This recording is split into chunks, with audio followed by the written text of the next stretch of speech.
Welcome back to another episode of the Ben Bergs podcast. I'm Ben, your favourite high school dropout and founder of Collective Shift. Alongside me is Bergs, your favourite MBA and COO of Collective Shift, Australia's leading crypto portfolio insights company providing professional analysis and portfolio strategies for crypto investors like you.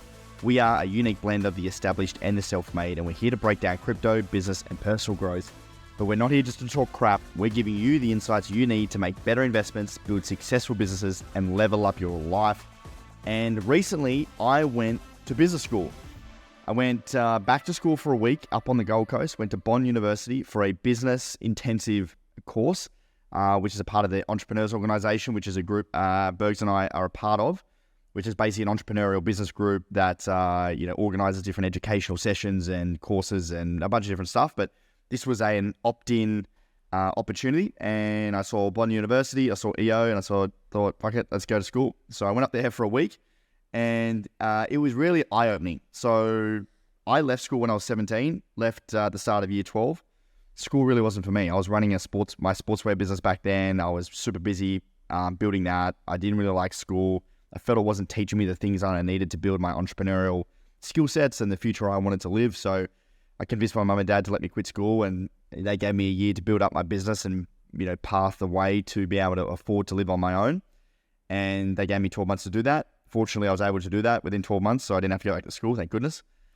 But I always had in the back of my mind that, business school, learning entrepreneurship was just like, there was a lot of crap. It was just like, how can you be taught entrepreneurship? Like, how is that even a thing? Like, it's just a thing that you develop. It's a strategy. It's a work ethic. It's just, you're kind of born with it. And, going to Bond University and doing this course really opened up my mind to the theory side behind business. Like, a lot of the gut feels that I've had over the last, 10 years of building businesses, the gut feels, the intuition, things that I just believed that was the right path to go down, actually had this theoretical framework behind it to explain why that decision or why that path was correct. And that was really eye-opening to go, oh, there's actually like this other side here where you can actually attribute frameworks and practical strategies to develop business strategy. And that was really eye-opening. So over the course of this week, we had to develop and learn what felt like hundreds of different theoretical frameworks. The professor had studied a number of multi-generational businesses. So he was basically studying a range of different businesses that had grown over a number of years with families being passed down from generations, and what were the common denominators? How did they go about it? How did they build these businesses? And at the end of the week, we had to deliver and create a personal plan of our life plan in business. And I guess the main takeaway for me for the week was that, and what they were trying to teach was businesses are just a vehicle. They're just a vehicle to achieve the things that you want to achieve in life. The business that you're in now may not be the forever business, and may be the forever business, but you yourself, your family, you are always going to be in business. That's the way you do life. So how do you use business to achieve the lifelong goals that you want to achieve? And that idea of that being a vehicle and delivering the things that you want to create in life was a great different perspective, and made me think about, well, what do I want in life, and what are the things that I want to travel to and be able to deliver, and how does business achieve that? So it was really eye-opening. So today I'm going to walk you through my plan, but it's interesting. Bergs has been through all this as an MBA. You've come through a lot of those theoretical frameworks. So I think until you do it, Bergs, it doesn't really make sense. A lot of people think it's like, I don't need it. I don't need the theory. I just need the work experience. But it really helps to shape your mind, frame up situations, gives you a framework to guide you and make decisions and help think about things in certain ways. And let's be honest, mate, you and I talk and you're like, this guy's an absolute gun. I want to be a lot more like him. I've got to go to school. He went to uni. But honestly, like during your course, like every day you would call me up because you were like 3 hours ahead of me. I was in Perth.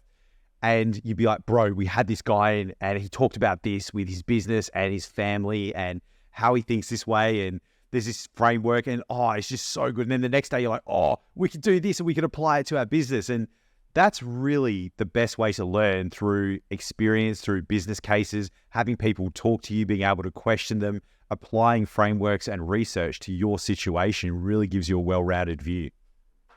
Yeah, you're spot on. And like I've always really respected the way you tackle problems. You come at problems with a very strategic framework, right? You've got this theoretical knowledge and practical knowledge, but you've got these theoretical frameworks and case studies that you've seen before, that you approach different things in a way that is methodical and logical, right? So, for example, more recently we've had to restructure the business. We're sort of going in a different direction, strategizing. There was a number of frameworks that you came with and said, right, well, these are the things we need to do. We need to create this matrix. We need to look at this model. We need to answer these questions, and we're going to come up with an answer, right?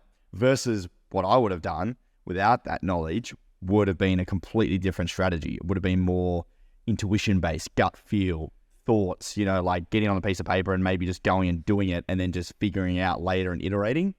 So I think for me, like as a business owner and like a very, I'd say personal growth driven person who I always want to get better, I feel as though if you can add that theoretical strategy with the practical together, like you've got fucking God mode. Absolutely. And could you imagine if we didn't have that knowledge and we tried to do what we did? And what this was creating a new strategy for our business. And we both went away and were like, okay, what are the core activities? What are the focus of the business? Brought that together. But then where do you go from there? And what we ended up doing was taking those core activities, creating a skills matrix, and putting those core activities against the resources and people that we have in the business, and then working it out from there. And that was kind of the starting point, and then going down methodically next.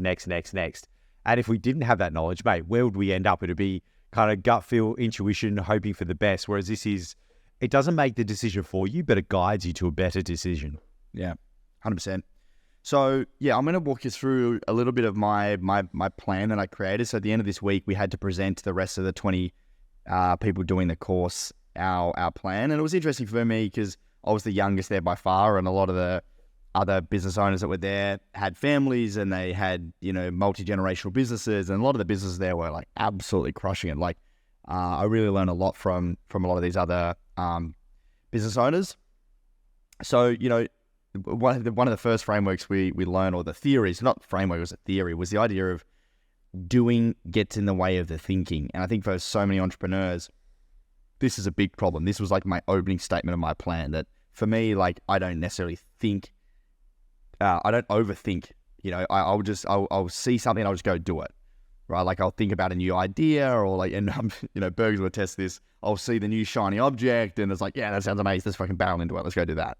And without that thought process and without that thinking, I tend to anyway, take on too much, do too many things half-assed rather than doing like one or two things really, really well. So that was my and this was a theory, right? This is a thing that a lot of entrepreneurs get in the trap of. On the flip side, one of the theories that we learnt was being in prime. Businesses need to be in prime. Now, prime, if you think about like a cycle, starting from the bottom and moving up like a chart, right? Like a Bitcoin chart going up to the right. Prime is like that sort of top 75%, it's sort of like the going up to the peak. That prime position is basically an explanation of where businesses need to be. And prime represents the entrepreneurial, ideation of a business. When businesses are entrepreneurial, which means that they are trying new things, they're testing new things, they're pushing the boundaries, they're breaking down barriers, they're pushing the business forward. That is when businesses are in their prime and their maximum growth. When businesses start to plateau and die off is when they get too they're not entrepreneurial enough. They get too corporate. There's too much paperwork. You're talking subcommittees there. Things don't get pushed along. There's too many hands in the pie. So like, it's a mix of getting in the prime, but also not overdoing without doing the thinking. I think that's where a lot of these theories came in, to allow you to get the right strategy, which we've done recently, get the right strategy, spend a couple of weeks or a few weeks getting the right strategy and then executing.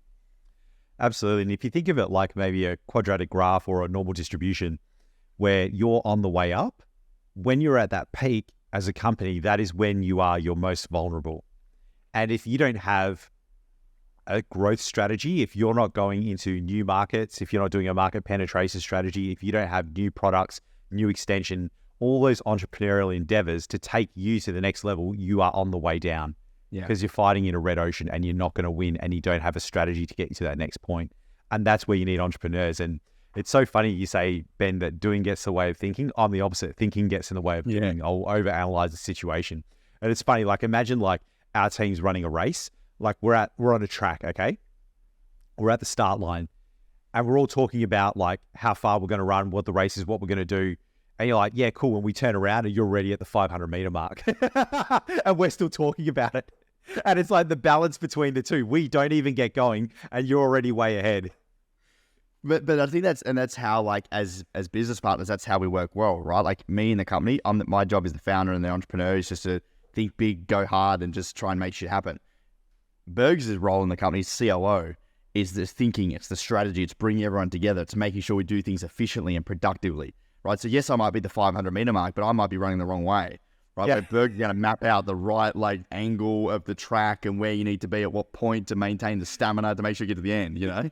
It's so funny where if it wasn't for you, we'd be a lot slower pace and wouldn't do the majority of things. And if it wasn't for me, you'd probably be in the wrong direction, company be burnt down, like no one would know what's going on. So it works really, really well.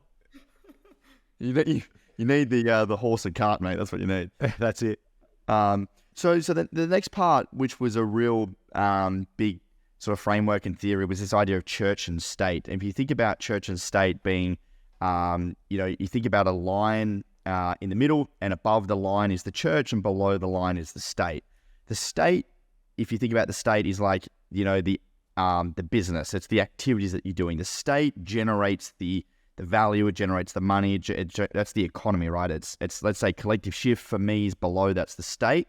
And above the state, above that line is the church. The church is you. The church is the assets. It's the time. It's the resources that you have personally. And the idea of the church and state as an individual that owns a business, or if you're in business, is to move the value from the state into the church. So you're creating the value, you're creating everything down below, and you're pushing it up for you to live in the church. And you think about, a multi-generational family business, they're going to have a lot of businesses that feed up into the church, which feeds the family, right? They have property, they've got different, investment portfolios, they've got a family office, there's a lot going on. So the idea here is, and for me, what resonated was like, business is the vehicle, that's the state. What is that giving to you in the church to build the life that you want, right? And for me, that really resonated because I wasn't really looking after the church, right? I wasn't really thinking about what was coming up to me. It was more just like, how do we build the state? How do we build the business? But over time, like, you're going to have a family, you're going to have kids, you're going to have a future, retirement, like other assets, diversification. What are you giving to the church to feed that? And, Bergs, I think you've done that really well. Like, of your course, of your like investing in career, like you've done a lot to build your church. Like you've got a really stable, good foundation in your church, which has been a big priority for you. And isn't it interesting where as business owners, it's always the business. What does the business need? How do I grow it? How do I succeed? When you step away and you're like, why am I doing this? What is it doing for me? Why am I sacrificing the majority of my time to build this thing? How does that improve my life? And also, how fast do I get to that better stage of my life? That's when you really start to think and start to structure the business and put it to work for you, for the life that you want to live. Spot on. So that was sort of the church and the state. The business as a vehicle, as I spoke about. The next one was plan for a plan. And this was, this is another theory. This is back to doing gets in the way of the thinking. Plan for a plan. One of the common denominators through a lot of most successful businesses is that these business owners plan for a plan, meaning that they over plan. And we had one of the founders of Stone and Wood come in, the brewery company that recently exited for hundreds of millions of dollars. The founder sort of came in and told the story about them and their planning and their rigorous, detailed planning in how they built the business, their financial models, how they were going to exit the business, who they were going to exit to. These guys spent so much time planning and making sure that they were so rigorous in ensuring that their business model was appropriate and they were making the money they wanted to make. And that really stood out for me as like, we have good plans, but we, around a certain restructure that we did recently, Bergs, like I feel as though we really nailed that. We spent a lot of time planning for that. And now we've come out the other end with a much better profitability sort of percentage. Runway's looking fantastic, and the business honestly hasn't been better. Since we've made a lot of those restructuring changes. So that planning is paramount. And the staff are fired up. Everyone's just firing on all cylinders. We're delivering. Everyone's happy. It really, really worked. And we even came back and said, well, what do we want out of the business? Like, what does it look like? What would it look like during a bull run? What would it look like if we cash flow the business? What would the terms we would both need if we were to exit the business, to sell the business? What would it mean for the staff? How would they be looked after and protected? And we wrote all of this down together, and I was genuinely surprised at the alignment that we had. Yeah. So that's another one, bringing everyone into the tent. This is another theory. So like when building a business, rather than just having like, a guy at the top or gal at the top just making all the decisions and, just going, barking orders, the way we build Collective Shift, and this is one of these gut feel things, right? I've always done this, but I didn't realize it was a sort of a theory around like why it works. And it's sort of dumbed down to this idea of like bringing everyone into the tent. So the tent is your business, and you invite the people around you living with you in this business into the tent to make the decisions, right? So it's like bringing everyone into like that idea of, having stewardship in your business. Like these are stewards in your business, pushing the business forward, representing you, and they are also co-owners. And I've always had that mentality around like, we're doing this together. But to hear like that's a genuine sort of common denominator. Yeah, it was really cool. So I hear that a lot. So Ben's in EO and he's at the founder level. I'm at the key executive personnel level, so C-suite or GM, that kind of thing. This is a very common thing where the owners will not share with the GMs or C-suite specific things around financials. So they'll only get a certain picture. These are the sales you need. They don't know where the money's going. They don't know things like a labor efficiency ratio, what's actually going into it. They've only got their small part of the business. They don't have the bigger picture. And this is a common gripe among key executive personnel. And it's like, I don't know what I'm working towards. There's other things going on. I don't have the full picture. The owner's asking me to do this, and I don't understand why in the totality of the business. And it really just fails to create alignment, and it fails to have buy-in from that person that you are entrusting to execute for you. And by sharing that, you actually give them the broader picture and enable them to do more and actually succeed. Yeah, and they're more excited because it's like it's a co-creation. It's not just like you're a cog in the wheel. It's both of us, well, all of us, our team, working against a challenge. We're not hiding things from them, and they have way more buy-in. You just say, hey, this is what we want to achieve. We need help. Here's everything that's on the table. Let's go. Yeah.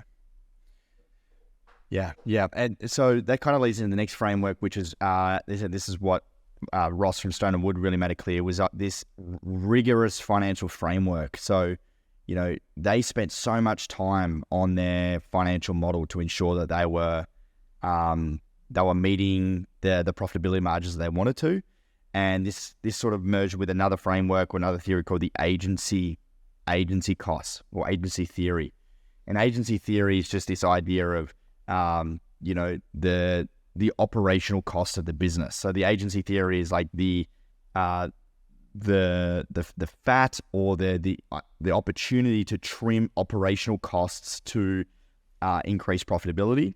Including principal costs, meaning, you as the founder, like what are the things that you're doing that are costing the business money and time? Like, are you still doing emails? And are you still doing like posting on social media? Or are you like, what are those things that is costing the business time because you're not doing the heavy hitting strategic thinking in the business? We're just speaking about this before the podcast. Like yesterday I had a full day really deep diving into some of the key areas of the business that needed strategic thinking.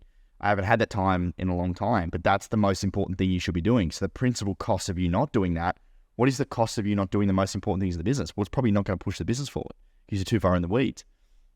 That's exactly right. And Naval has a great post on this.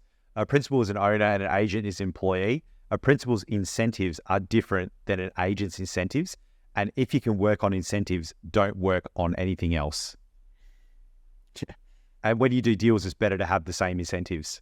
Yeah. And that's where you start to move like your principal thinking to those agents, and the agents start to think like a principal when those incentives align. Yeah, and that's exactly what we're going to our business. I believe everyone's acting like that. Exactly right. It's the principal agent problem. You see it everywhere, and it's what I described just before, where the principals only want to share a certain amount. They think in a certain way, but you need to let your employees into your head so they understand how you're thinking. And the way it's described to us in EO is you're climbing the Himalayas, you're going up a mountain. You get to choose the team that goes with you. And when you go up that mountain, you can't sprint up that mountain.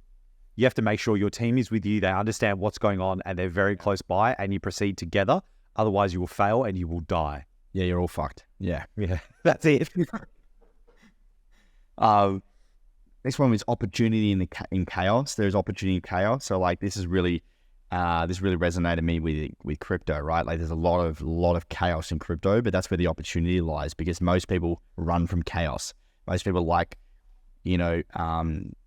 steady, non-volatile, easy markets, boring businesses, which there's nothing wrong with that. But there's a huge opportunity in chaos where you can get ahead of a big wave of a revolution, which I believe is crypto. And if you can ride that wave, you've got massive growth. And that's what Stone and Wood achieved. They were early in the craft beer and brewing before that was even a thing. They were there ready to go. And as soon as that sort of wave hit, they just rode it the whole way up. And the other example that you gave was, I think it was medical marijuana space, right? CBD, all that. It's not really decriminalized in Australia yet, but it has been everywhere else. You've got dispensaries. So these people are investing in it. They're getting the best crops. They're scaling up, and they're going to distribute. I think it was Australia, the market they were looking at. And you're spot on where crypto's bloody hard. It is not easy. So we've got opportunity because there's chaos. You go in there, you don't understand, you get ripped off by an influencer, you lose your crypto, you invest in the wrong thing. It's all taxes mental. It's all too hard. That's where we come along and we see that opportunity and we provide clarity to people. And that's our value proposition. Yeah, bang on. Last couple here was affordable loss. So rather than thinking about how much money you want to make, what are you willing to lose? And that was an interesting one. Like what are you able to lose to invest into your business? Right. So that really resonated with me because I was like, well, in our space, we're really investing heavily into our business in this bear market. What are we willing to lose to build the business that we want to have ready for the future? And that kind of flipped our thinking a lot, or my thinking anyway, which then got us into the rigorous financial frameworks, into the restructure, to allow us to invest in areas that were really winning for us rather than investing in areas that were just sort of like not really doing much and was just overspending. So I really like that reframing. It's a simple one as well, and it just works so well where you go from we can't do that to problem solving. Yeah. And a lot of the time you'll see this in business where it's like, if I say, Ben, we need a Ferrari, you're like, fuck off, we can't afford that. Whereas if I'm like, Ben, how can we get a Ferrari? Yeah. Now you start thinking, going, all right. It just reframes you instantly. Yeah. And the last one, there's a few more, but the last one that really stuck with me was the resource-based view, or your superpowers. Like, what are the things that you do that other people can't that make you who you are? And that bundled together is your competitive advantage. So for us, we've got a range of different things, from like our world-class crypto quality content, our credibility through the partnerships that we have, the authority that we've been able to build, all the social proof of all our testimonials, our reviews from our members, our partnerships that we have with some of the world's leading crypto exchanges, and then also like the money that we've been able to develop through our customer base that we reinvest into, our own dashboard and content and our media channels. Like, we've got a lot of things that make us who we are. So doubling down on that. And this was another thing that we went into this Bergs. We went in and we were like, what actually is our business? How do we make money? What makes us who we are? Which then allowed us to create a flywheel, which reminded us, why we do what we do and why we succeed. And then we just fucked everything off that wasn't a part of that flywheel and doubled down on investing into that. It was so funny. We separately created our own flywheels. So, and Ben calls you up. He's like, dude, there's this resource-based view. And I'm like, bro, I've already made this. Like, this is like the quintessential MBA. So anyone that wants to do this is called a VRIO model, VRIO. So you would have heard of something like a SWOT model, which is strength, weakness, opportunity, threats. Everyone does this in their business. But you need to grow up, kids. You need to grow up. Be an adult and go from SWAT to VRIO. Because in your SWAT, it'll be like, what's great? My people. Fantastic. What the fuck does that mean? And when you move to a VRIO model, it'll be like our culture, our culture of feedback or innovation, or we have this IP, or we've got this, patented process, whatever it may be. And once you start to list those down, and VRIO stands for valuable, rare, inimitable, and organized. And you start to tick those boxes. And if you tick all of them, you have a sustainable competitive advantage. If you tick the first three, that's an unexploited opportunity because you're not organized around it. We found a few of those in our business. And then if you don't tick the first one or the first two, you're either at competitive parity or competitive disadvantage. Google a VRIO model, do it for your business. It'll change your life. Yeah, I remember when you first wrote ours, it's great. And I guess that, to wrap things up is the ideas of the theoretical side of business and how it's super helpful to just turbocharge, strategic thinking and making sure you're aligned and going in the right direction. So, yeah. And also thinking long term. So not only thinking about the business and making money, that's cool. Next level, how does a business facilitate my life? So now you got to think about your life and where you want to go. But then punching out, you had one of the old guys come in and he said, the way I think about business is, or the way I think about myself is, I'm first, my family second, sport is third, business is fourth. And you hear that, you go, what the fuck? Business rules my life. And then he also said, we've got X million dollars. In 10 years, that's going to double. What are we going to do with all that money? Yeah. Thinking 10 years ahead, what you want your life to be and how you structure your priorities. Yeah. That was really, really eye-opening to hear from an absolute killer in business. That's the way he thinks about his life. Yeah, that really influenced me to rethink as well priorities and, looking after yourself so you can be the best for your business. Now, mate, now that you've been to uni, you've experienced an intensive unit over 5 days, how do you now think about structured business learning at a university level? And that what you did was at a master's level. Yeah, I really enjoyed it. It was very intense. I was cooked after a week. I'm going to need some Dexies or something next time to go. But it was really good. It was very eye opening. Learned a lot. It's a lot of information. It was a lot crammed into this week, but a lot of it resonated. So yeah, I'm keen to do more honestly and keep leveling up. I love that stuff. And the thing is, I finished my MBA in 2019. It's now 2023, and I'm still learning, still applying, still going back to those notes. It just, when you come across those situations, you're like, hang on, something just twigs in your mind and you're like, I know a framework for this, or I know a story about it, or a business case, and you go back and it just helps you to get to over that hump or get to that goal a lot faster. Yeah, man. Yeah, it's the ultimate combination. So we'll wrap it up there. Thanks, everyone. I know that was a little bit more focused towards business owners, but again, even if you're looking to create a business, or you've got that entrepreneurial drive, or creating you've got a little side hustle or something, hopefully that's been helpful and given a few tips and things that we've learned along the way. And we're happy to help. If you want to reach out to us at babybackberg on Twitter or at bensimpsonau, hit us up. But as always, thank you so much for listening. If you found this valuable, we'd love for you to share it with a friend. If there's someone that you think would find value in this, it's how we try and grow the podcast each and every week. So thank you all for listening, and we'll see you on the next episode. Thank you, Bergs. Thanks, champions.